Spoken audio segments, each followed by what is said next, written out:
Question I had for you, both City fans, is 2 weeks ago on here, you told me that you were so happy to be sitting fourth in the league. You couldn't believe you were fourth because your squad's not good enough. Your team isn't good enough to be any higher this season. Do you still believe that, or do you think you're back to being favourites to win the Premier League? I'll go to V first on that.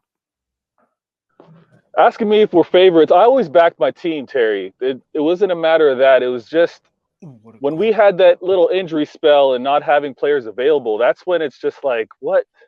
Guys, we can't pass up on this chance of winning a four-peat.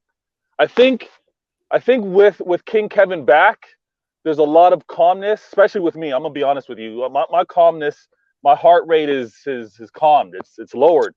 But I think this January transfer window, if I don't see rivals like Arsenal and Liverpool strengthening, going out there and really splashing the cash, then yeah, you know what? I'm calm. I'm calm with the players that we have. I'm calm with the experience that we're going to take for this, and let's see which better team can do this. But if Liverpool go out and spend, they get that CDM that they're talking about, or they reinforce in that center back position. And we know what Arsenal's missing. If they go out and get a killer up front, then I think it makes life difficult for us to get this fourth. But nah, Kevin's back. I'm gonna say, you know what?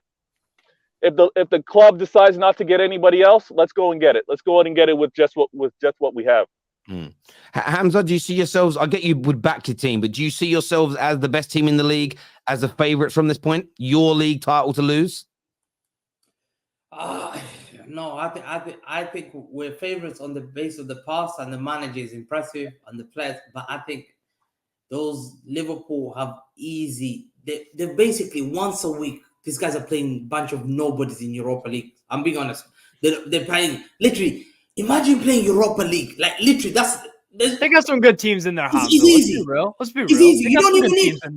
Let's not act like they're terrible teams. You have Leverkusen. You have Roma are a tough team to break down. They're fourth in the league. Brighton. No. The professor brings up a good point. Roma are a we might have to. They don't have elite teams. It's an elite teams, but they don't have easy. It's called. It's not black or white. It's gray. Yeah, I just think that because of what they're playing Europa League, these guys can decide to field once a week, and I think there's more pressure on Klopp. Why? There's pressure on Klopp because he's been here since 2015. Is that right? And he's got one league, and a lot of people are pressing him and say that's not good enough to be a Liverpool manager, and you spend all that money and you've only won one league title. So it's getting to him that he must win the league this season. So this is why we must take advantage of making sure we don't drop points, because Liverpool are very tough because Klopp is a great manager, and I'm worried about them that if we keep giving them this little mistakes, they might run away with it like last time. So we must stay there. Professor, let me add to that. Let me add to that. And I think the reaction we got from Pep on that sideline speaks to exactly what the threat level is. Because if we were to drop points with Salah gone, that's a wasted opportunity there. That's where we need to keep pace when their strongest player is no longer here. So this win was key. We got to keep this. And when they come back full strength, see which the better team wins. But I think his reaction was because of that. But I agree. The squad. This is what me and Vato keep talking. We always talk to City fans, and we keep looking. Look at today's bench, for example. Look at our bench. You feel sorry for us. Look at my bench. I'll read you the names. Look, they're young kids. It's not to have nobody. I'm going to stop you. Nobody feels sorry for Man City. Nobody feels sorry for any of the. Wait. Your bench, as you say, your bench had Rico Lewis, Ortega, Jack Grealish, £100 million Jack Grealish. Yeah. ADB was on your bench. Oscar Bob, brilliant young talent. 50-60 million pound Nunes on the bench. The only player on your bench that I look at and go, average is Gomez. Your bench compared to Sassuolo. Tell me about Sassuolo then. You know Sassuolo. Okay, no, nothing about him. Who is he? Exactly, who is he? Exactly. Yeah, but who is he? You tell me. You're a City fan. Who is he? Yeah, I know. He's a youngster that plays in midfield. He plays for Spain, but he's from Gambia. but you don't know. That's Is he what I'm saying. crap? You got all these youngsters. He don't play like for Hamilton, Spain. Hang on a minute. Nico Williams. Is he Hang on, Emma no way. crap? Hang on. Hamza. He's not ready to play yet. Hamza, He's Hamza. developing. Hamza, tell me 3 facts about Alex Murphy. Alex Murphy. I don't know. Alex. So yeah, give me 3 facts about Ben Parkinson. Ben Parkinson, he's a Newcastle player. He plays on their thing. Okay, give me 3 facts, borrowing his name and what club he plays for, about Mark Gillespie. Mark Gillespie, is that Keith Gillespie's son or something? Yeah. It might be, but he's a goalkeeper. My point is, they're 3 names of the players who are on Newcastle's bench. I know. I feel sorry for Newcastle. Yeah, but no one feels sorry for any of these big rich teams. We've got to stop I feel this. sorry for them. Okay, Because well, I'm telling you, no one else does. We're moving on. There's another goal that's not being spoken about. Bernardo Silva's opening goal. Woo! What Wow. a finish. Wow. Out of this world goal, the build-up play, the switch from Doku, the brilliant cross from Kyle Walker, and then the majestic, I don't know what you call that, a back heel, a back flick into the bottom corner from Bernardo Silva was out of this world. That man is arguably one of the most underrated players in the Premier League. And I think a part of that is because there's so many other stars who are the poster boys of Manchester City. We've all seen this happen. Man United have gone through this. Liverpool have gone through this. Salah for years wasn't the star he should have been. It was VVD and it was Trent and it was Mane and Captain Henderson. Man United went through it, and Beckham and Giggs and Rooney were always the poster boys, where Scholes was probably our best player. Bernardo Silva, Hamza, another sensational goal from him, another top performance. What a player he has been for you. He's a world-class player. He's absolutely impressive. A lot of people, no one slanders Bernardo Silva. He's sensational. He's got every ethics that you need as a footballer. Very talented, hard work, mature, and he's just such a good guy. He's a lovely guy, a likable guy. And today, if you see that goal, how we scored that goal, I think we had a lot of passes. We did a lot of, I think you're probably watching Match of the Day today. It'll be like tiki-taka. We had more than 30 passes before that goal. And to just have the audacity of doing that little dink. And it reminded me of a goal. I remember I always scored a goal similar to that. It was a beautiful goal like that. And it's just top class. And he is by far one of our most important players. And he doesn't get, thank God, he doesn't get injured. He looks after himself. You don't see him off the pitch. If a youngster wants to be a top footballer, you look up to players like Kevin De Bruyne and Bernardo Silva. They show you what a footballer is. You don't hear about him outside football. You see him as a family man. He comes home. Well, he's professional. He doesn't slander the club. You don't see anything except about him on the pitch. And we're so lucky to have a player like that in the Premier League. And it's such an impressive to watch. It's just so sad that we've had this issue with him missing back home, that he needs to go back to Spain or Portugal because he misses his son.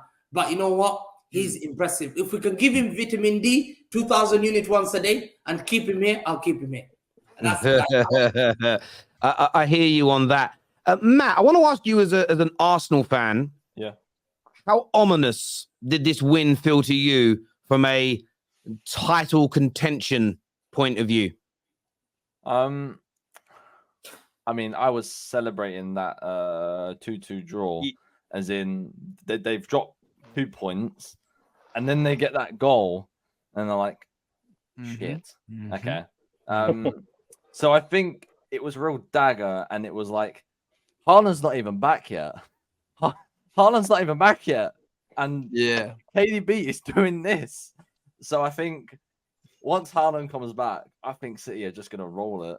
They are just going to absolutely steamroll it. Kind of like last season. Just going to absolutely steamroll it. They'll win the league by 10 points. Yeah. 100%. They'll win the league by 10 points. They're just that good, bro. They are just that bad. And by the way, there's... Huh? And they will do the 4-peat. Nah, but the thing is, I know... No, but okay. I want to make this clear about Man City. They'll make it look easy, but it's genuinely hard. Very, very, very hard to be as good at football as that squad is. You know what I'm saying? It's a blend of both. They have to be so good, and it takes so much. And they, you know what I'm saying? It's hard work to be as good at football as they are. They're so good at it, in fact, that they make it look easy. So to us, To the naked eye, it will look easy, but that takes something crazy to be able to do what they do. That's what it is. Terry, don't clown me. Don't be like, come on, City fan, show some chest or whatever. But listen, the one thing that does have me nervous, because we don't have all signs show that Calvin Phillips is leaving, and obviously he hasn't been able to fill that role. Looks like Pep is using a combination of Kovacic and maybe Rico Lewis. If Stones was healthy, maybe that would be coverage for Rodri. But that coverage for Rodri is what has me nervous. And I think the club may have to choose. The club may have to choose, because right now we're in those three competitions, FA, League, and Champions League. If anything falls off injury-wise or players aren't at the level because of fitness, we're going to have to pick. Or bad form. No, form due to number of games played, back-to-back games, things of that nature. We may have to choose, like Pep did, in my opinion, how Pep did when we fell out of the FA Cup versus Liverpool, and Liverpool were on the way to pursuing their squad shape. Benito, I will say the same thing. I'll say, listen, I know people are going to slander me for this. Throw the FA Cup away. Whoa. I'll be honest, because it's a squad. You either try and go and run for that league title and the Champions League, and they're both great competition, all them three. But because we've got such a small squad and injury, if we go for all them three, and we're playing Tottenham next, Tottenham, I'd let Tottenham have that FA Cup and win that FA Cup. And good luck to Tottenham fans, because who's injured for Man City? But I would not. I'm scared of having Rodri. We don't have a replacement for Rodri. Fernandinho. That's fair. Who is injured? But in every other for, position, Man City at the moment. Huh? Who is injured for Man City? So you got Stones. Haaland. Stones. Akanji. Haaland. Three.